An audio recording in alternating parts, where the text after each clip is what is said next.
With 4 million sounds, what will you create? Take the free trial today.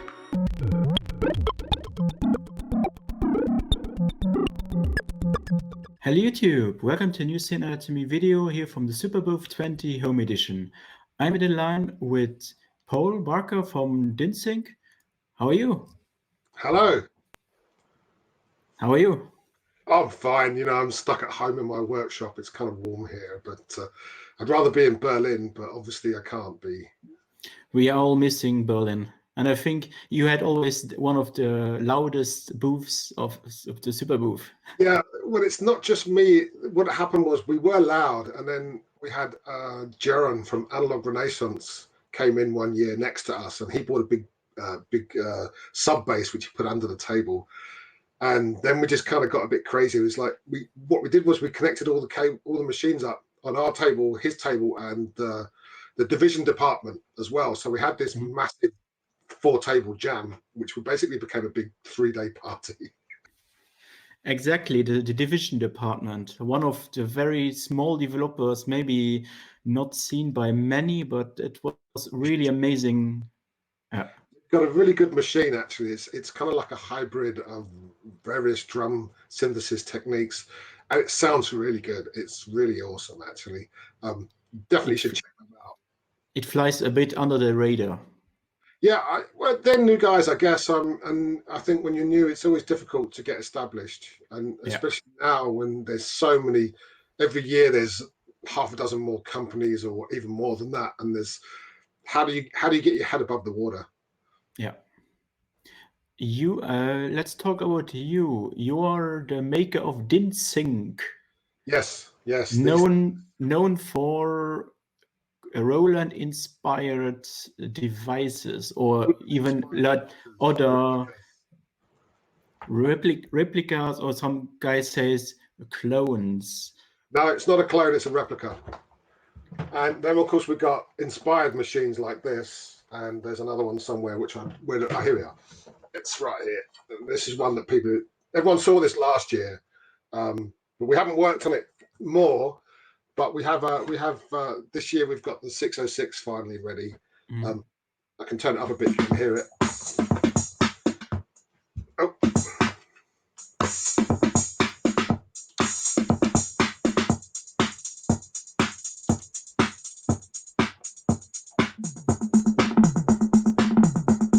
And it has all the classic operation. We have a reversed engineered CPU, which basically runs the original code, which runs on both the 303 and the 606. It runs the original mask-ROM code from the old Roland machines. So you get all the features, the song mode, the tap mode, it's identical. In fact, in a blind test, using it, you probably wouldn't be able to know which one is which. Where comes this idea for creating Roland, especially Roland-inspired or replicas? I've always been a big fan of Roland. I mean, when I was young, I always wanted a 303. I mean, who didn't really? And then I've got through various jobs and the things that I did in my life, it kind of led me on a path where I ended up working on an analog studio here in Sweden. I'm not Swedish, I'm British, obviously, but I live in Sweden. And I ended up working at a studio here. And I've always had a knack for fixing things, and I've always loved music. But it was when I was working there that I got an opportunity to. They had a lot of broken machines, a lot of vintage stuff. And I just basically was given an internet connection and said, can you fix these? And I kind of cut my teeth that way. And I came away kind of thinking, wow, all this great gear, I can't afford any of that. But then I discovered Eurorack. And as you know, with Eurorack, you can buy classic filter designs and all these sort of things. I kind of got a taste for just getting into that sort of thing. And then I made my own little 303 oscillator, which I then went to sell on, asked people on Muff Wigglers, do they want to buy this, thinking that I'd sell 30, and they sold something like 150 or 200 or something like that. A ridiculous amount compared to what my expectations were. And but this was at a time where the modular scene hadn't exploded, so there was a real hunger for any kind of new modules. And I was kind of amongst the, not really the first wave, but the second wave really of modular before the I Dream of Wires thing. And when that hit, I kind of got swept up because I think when people came to the scene to see what was in modular, there was already half a dozen companies, and those companies were the ones that got a lot of focus just by being there. I wouldn't say the rest is history, but from that I made a bunch of modules. I made OS 303, I made a VCF 303, I made a Drum Doctor, which was kind of based on a DR-110. I made a version 2 of that, and I made a Sarah VCF. And then I was started to get into, okay, well, let's try and make some actual real replicas rather than these clones. I make a replica, and for myself, this is how it starts. And what happened was, I did some work for my friend, studio buddy Niman, otherwise known as Henke, and he wanted to pay me for the work he'd done. And he said, "Here, do you want this TT303?"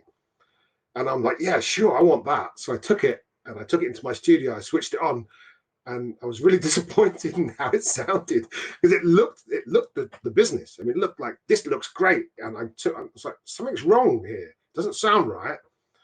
And so within 20 minutes, I had it in pieces. I sent him a picture. "Hey, look what I've done to your machine." I pulled it apart, and then I could see why, because of my experience that I'd had already. I realized that this wasn't even close to a real TB inside. It looked like it, and it was a bit of bait and switch. And I foolishly said to myself, I could do better than this in a month. Of course, it didn't take a month. It took a lot longer than a month. But ultimately, I ended up with a working prototype, which I took to Superbooth 2016. I had new prototype Eurorack modules, and I had these RE-303 prototypes. And I think it was that day that I realized how much competition I had in Eurorack, because everyone had Eurorack and no one had what I had. And all the attention on my booth was for these 303s. No one was interested in my new modules at all, not even slightly. And for me, that 2016 was the last year I truly did any serious development for Eurorack, because I suddenly realized that I had the potential here of being lost in the crowd with Eurorack, and I had this hot product which everyone seemed to be really interested in. But I only had basically prototypes. We didn't have CPUs. We didn't really have like everything you really needed to make it a production machine. But I met a few friends and gave them boards. And by the time I came back from Superbooth, a couple of guys had already written code to run their boards. And one of the guys was Julian from Sonic Potions, which I'd worked with before on the Drum Doctor, the second version of the Drum Doctor. He wrote the sequencer for that for me rather. And he said he could make a CPU. And so he made a CPU, and that's how we pretty much launched the original version, was with the Sonic Potions RE-303 CPU.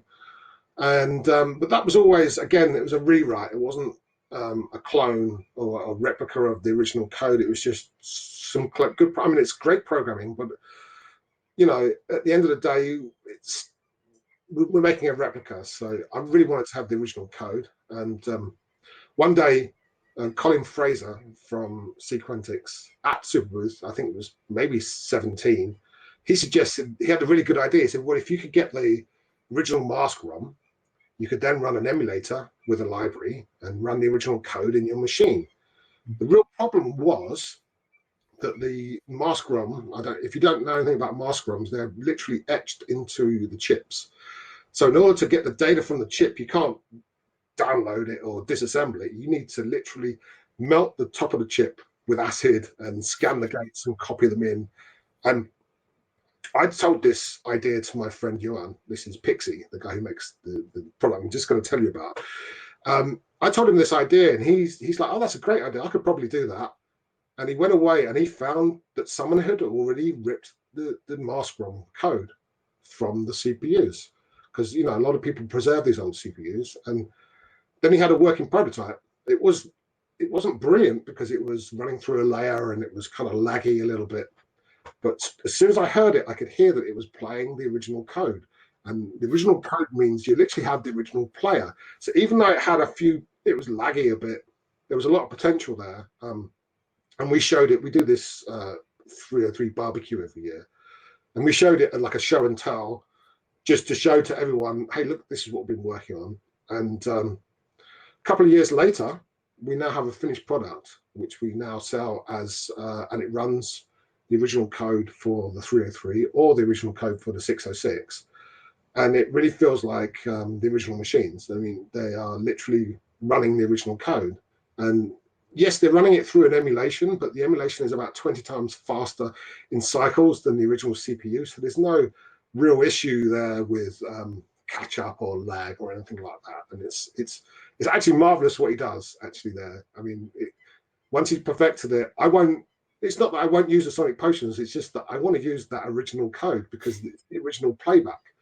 And a lot of people, you know, they concentrate on making the voices and they forget that the digital aspects of any synthesizer, you know, the control aspect is also part of the sound. And there's a lot of, you know, things about the 303, for example. Oh, it's the sequencer. Oh, it's the VCA. Oh, it's the transistors. And, you know, for years people said the Zoxbox changed these transistors to make it more like, well, the trouble with the Zoxbox was it was almost a 303, but the power supply was different. And what we'd done with the RE-303 was to actually have the original power Sumida power coils in there, which makes a big difference to the sound. And so now we have all the original transistors, we have all the original parts. What's left is now we replicate the digital aspect of it. And so really in a blind test, you're really going to be hard to tell if you were using an original machine or not, because even, you know, if you have a muscle memory for a TV303, it's there on the Pixie CPU. It's literally the same. What I would like to see, and maybe there's a nice developer who making this is a drum machine who includes all. A 707, 809, 909 in analog. We can switch them, but not like a Roland with a or with IRA. I think really it's a big ask because these old machines are big for a reason, because if you're going to, even if you SMD everything and make it microparts, it's still going to be big for every machine. And I think some of the charm of these machines is the size. Some of the charm is the sound. And, you know, there's a big debate about SMD versus through hole, and you can read into that all you like. The resistors probably don't make a lot of difference. Some of the capacitor types will, and the transistors will. I mean, this is a good reason why a lot of modern clones won't actually sound correct, because they're not using traditional parts. And this is where we have the advantage, because we're not selling a completed unit. We're basically selling the foundation, and the people have to go and source those parts themselves. And if they build them with the original parts, what's the difference? I mean, we basically have all the parts in the same place on the board, and everything's the same. So you're designing you're designing the PCBs, and the people then assemble their own units. Yes. Is it right? Not everyone can do that, of course. I've got a partner in Austria, that's Computronics. Hey. Oh, look at that. So you said now you are offering only these kits here, or this part, but people need to buy their other parts. Yes. How hard is it for DIY level? So how is to DIY this instrument? Is it more for very experienced users, or? I would say it wouldn't be the first thing you build. If you were at the start of your journey, you'd be better off building the Gilbert kit, because it's not crammed. The 606 and the 303 by design are very, very dense, and they're very, very pushed together, whereas the Gilbert is a lot wider, so it's a lot easier. It's kind of like paint by numbers. That's like a monosynth. We called it based on the classic Roland era, because it's got a little bit of everything. It's got a bit of the SH-101, a bit of the 101, a bit of the 202, and so it has that kind of fat monosynth sound. But it's quite easy to build. You can build one in a day or two, depending on your experience. So if you've built a Zoxbox before, that would be really easy. But the 303 is, because it's smaller and condensed, and the 606 is even more condensed. It's not something you want to do as your first kit. I wouldn't suggest. Okay. If you were as experienced, piece of cake. So better find someone who is good in soldering if you really want this 606 from you.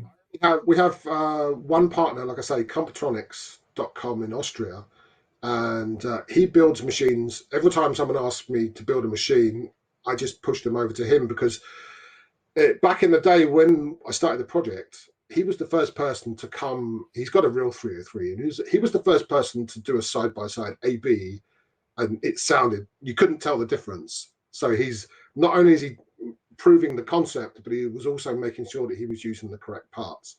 So now, from we're good friends now, and so now we're basically business partners, symbiosis. If we need a build, he'll build one for you. But I won't, because I don't have the time for that anymore. I mean, I used to build a lot of stuff, and it's kind of ruined my back, if I'm completely honest. And, I'm better off just getting on with new projects. But Andreas at Comptronics, he's very much into building, and he's very good. He's very good, and he will build a machine that you couldn't tell the difference, because he's meticulous, and that's what I liked about it in the first place. That's what attracted to me, because I had to choose someone to do it. And it should be someone I really get on with, someone I genuinely like, and also someone who's genuinely got the skills. And there is one other guy who's been involved, and that's Christian Hartig, and he did the cases. Oh, and sorry, Rafe from Michigan SYNTH Works as well. They did the case, the original case. Well, Rafe did the case. Christian brought it to market. Mm-hmm. And there was one final person in the mix of everything. That's Guest from the Zoxbox. He's the guy who made the Zoxbox. He's also the guy who helped me out a lot in the beginning of trying to figure out how to get certain things working correctly. And he also was the guy who made the VCA chip we sell. And what should people calculate if they want to buy a 606 from you? Because you get the kits. The kit cost around, I think, 1,900 krones. That's around... I don't know what that is in euro. The exchange rate is generally about 190 euros. Okay. Maybe. And you need also then maybe 100 euros worth of components, and the CPU, which is 50 euros. It's not cheap, but at the end of the day, you're getting some authentic.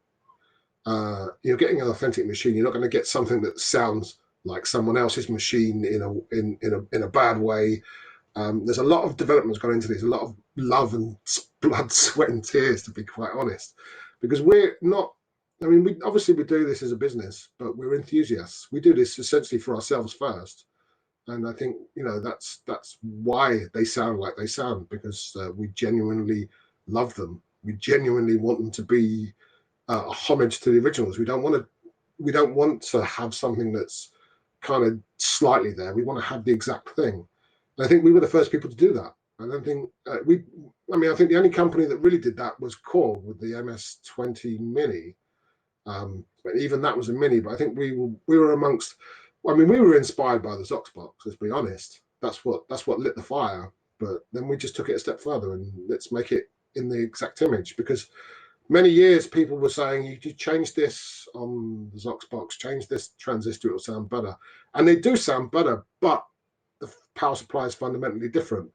And so we have the original power supply, we have the original everything. So there's no difference, except for we have a better quality PCB than the old Rolands, which were made on paper pulp. And of course, if you have an old machine that's broken or damaged, you can actually use our parts to repair it. So that's, I think, a good advantage for the vintage market. If you've got an old machine, you need to keep it running. Now you can, and we've had stories. I've had one of the early days. One guy, he said that he rebuilt his machine, his 303, with our boards, and he was pretty happy because he had a broken circuit board. So he didn't have to source any parts. All he did was just meticulously changed all the parts over. I mean, that's for me, that's a benefit, as well as making a new machine. You can actually repair old machines, which is, I think, is quite nice. And compared to the original 606, your 606 is identical yes. From the feature side, or where it comes to design, because you don't add new features, right? Yeah, I mean that's the whole point. We make a replica, and I think if you look at history of all the people that made 303 clones in the 90s, now there were some very good machines on the base station, and the Synth Techno, TB, and all these, but they're all fundamentally added or took things away. We haven't done that. We basically, our design philosophy is basically the same. Make it as in the original image. Don't add any features, because we're making DIY machines, so you can do all the mods from the existing machines. All the TB303 mods will work on the RE-303. You don't have to design it in. You can put it in later. You know, there are actually Devilfish 303 RE-303s now. I haven't seen one, but I've been told by a couple of guys that they've sent their machines to Robin Whittle in Australia, who's making Devilfish versions now. I don't know if he's completed that yet or not, but it's kind of encouraging that all his work is going to work on our machines, because it's essentially the same thing. Mm-hmm. And for Superbooth, as you said, you have the 606. Yeah, that's the one. Let me just jump a bit and get a better look at it. That's the one we have. This is not the case yet. We're going to have a metal enclosure like the 303, but this is the product we have now for this season. Mm-hmm. We got a really big project which I'm not allowed to talk about yet, but I'll tell you about that in a future update. But that is going to be really exciting, and it's just people are going to wet their pants. We'll say that. And then there's some other developments which may involve me going to Japan, but no one's traveling anywhere at the moment, so I'm not going to talk about that. We're just going to save that for future. But yeah, we know what's in Japan, and we know what's nice in Japan. So. Mm-hmm. And you showed me already before something very unique, which you don't plan to release, but just for. You want me to pick it up and grab it, don't you? I'll get it. It's going to break my back, but hang on. We've got this. This was going to be shown at Superbooth. This is the Oberheim-inspired 4-voice Gilbert. It's got a Yarns polyphonic controller and 4 Gilbert voices, and it's an old Seal Opera case. But it's not finished, and we did plan to bring it to the show, and so that just people would have some fun, because it's advertised as Gilbert. And the potential of DIY is that you can take the kit, but you don't have to do it in the original image. We've got there's a guy in the UK who asked me to help him. I don't know if you can see my Instagram, but if you scroll back a few pages on the Instagram, you can see there's an R2D2 that looks like a TB303. Now, I've been asked to make the insides for this, which is it's only a concept render at the moment, but yeah, there it is. I've agreed to be part of that, because you know, it's just unique looking. It's basically an R2D2 with a 303 inside. But it's still in the concept stage at the moment. But as soon as that happens, it's going to happen. I'm going to help them out, because it's why not? It's just so cool. And oh yeah, and if you look down a little bit, just the bottom right of that, you can see there's a 101 there in pieces. Now that might give you a good idea of another future project. It's right next to the cap there at the top right there. You can see there's a 101 there. Mm-hmm. That's my next project, actually. I can tell you about that now. That's an exclusive. Why would I make a 101? Well, let's just say that no one else has made an authentic one yet.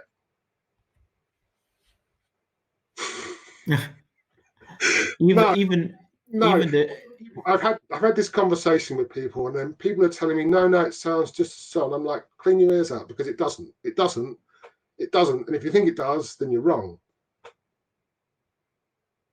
Even the B ringer. That's what I'm trying to tell you. It doesn't sound right, and this is again, features that shouldn't be there, features that should be there aren't there, features that shouldn't be there are there instead. And we're going back to, again, the replica. We want to make a replica. We don't want to have embellishments. We want to have that original. So, and at the same time, you can also be able to use it to repair. If you've got an old broken 101, you'll be able to fix it. I mean, this is, like I say, as I said before, this is something that gives me some pleasure, bringing old machines back to life, but also bringing new machines into the world, but authentic ones. And yeah, I mean, The other one, it doesn't sound right. So we see your 101 next year at Superbooth. Probably sooner, but it won't be the case. It will be. It will start as the other ones do with circuit boards, and you can build it yourselves. As far as the case and the keyboard goes, that's going to be a big issue. So whether we actually produce a full machine or not is another story. But we start with the boards. You can build the board yourself. People start making their own cases. Things like that will happen. They did with everything else that we've done. So yeah, but it's coming. That's coming. And that's literally one of my next projects. It's closer than you can think. That one is actually. Okay. And so people can buy these PCBs and solder their own 101. Yes. But they need to buy a keyboard, or it can be triggered by next turn. Well, if you look at the market right now, we have Analog Renaissance. They make a authentic VCF chip. Mm-hmm. The SEM oscillator is available again, and you have Toby at Toby Tech making a 101 CPU replacement, which basically means that you can get all the parts you need. All the rare parts and the rest of it is just circuit boards and power. We have one small issue with the power coil there, but we have Trevor Page is working on a solution. Trevor Page is the guy who did the 9090 drum machine back in the day. I don't know if you ever saw that. It was one of the best 909 clones, but it didn't have a sequencer. Now he's involved with us. He's friends of our little crew, and he said I want to contribute. And I said, well, we need a power supply for the 101. So he's working on that. So again, we'll have the ability not just to make a new 101, but also to have spare parts for existing machines. And these will be authentic. They won't be any compromise or corner cutting or theft. So technically. So you're hard working on many new stuff. Yeah, I do. I mean, I basically just go with what my passion is. I'm fortunate enough to, through my life, I've come to the point where I found myself in this position to be able to do these things, and why not? I mean, what else could I be doing?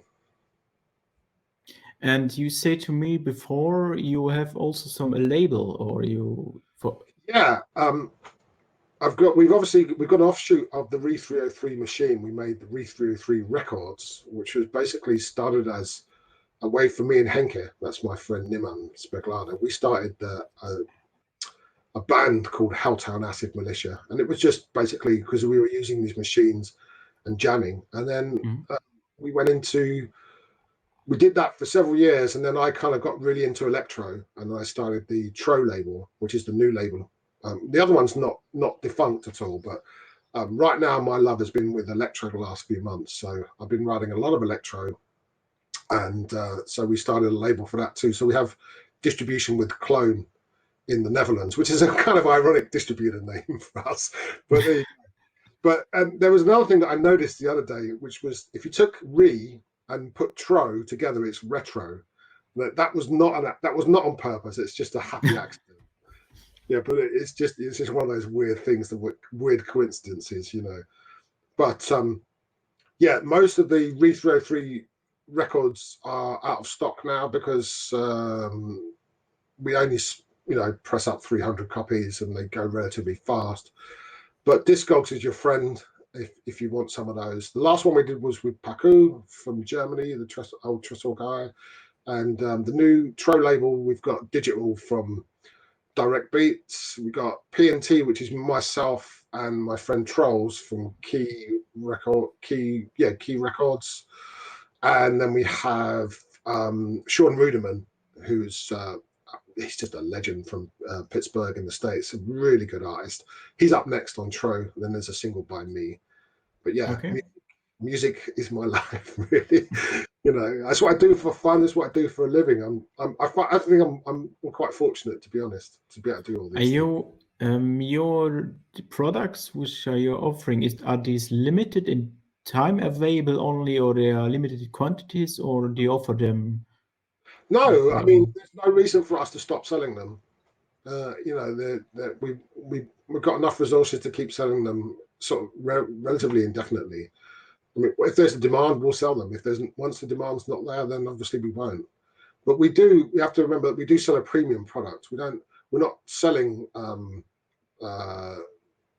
you know, factory built as many as possible high unit volumes. We have low units compared to something like that. However, we have far superior quality, far superior, and you can repair it too because you build it yourself and it's through hole, so there's no real issue there. And there's no most people that build a RE-303 learn a lot along the way. It's the educational aspect is not to be underrated because it's you know, there's a lot to be learned. I mean, I learned by making these machines. I learned a lot in the process, but people that actually build them also, the same thing happens. Okay, so we know everything new and upcoming and important for Superbooth 20. There's two things I can't tell you about, but when they happen, I'll tell you directly, and you'll be excited too. We are looking forward. Or are you looking forward? Yeah. Well, yeah, of course. Well, stuck at home, every news is nice. Well, that's right. Yeah, I mean that's it. We're all stuck at home at the moment. Hopefully we won't be forever, but you know, who knows, really. Yeah. Okay. Big thanks, Paul. Oh, thank you for having me. I wish good luck for the future for your new 606. Thank you. People are ordering nice and the upcoming new products. By the way, this is a golden 303. Yeah, this is a special one, but they're Comtronics are selling these cases. They will be selling them soon. So if you want a gold 303, not the gold knobs, but the gold. In fact, he has one that's got gold sides as well, which I don't have today, but I'll have that in a couple of weeks. But these brass knobs were made by someone by hand in Sweden. He turned them on a hand lathe, and they weren't cheap, but I just had to have them because it finishes it off completely. Instrument design with love. Yes. Okay, big thanks. Thank you. Hope to see you again next year at Superbooth 2021. Oh, you will. And unless, of course, we can't go there for some reason. We can't wait to go there. You know, the table's paid for basically, so we're ready. We're ready. I hope a lot that we see us again. Yeah, thank you. Big thanks for watching, and if you have questions, let me know in the comments below, and see you soon in our next Superbooth 20 Home Edition videos. Bye!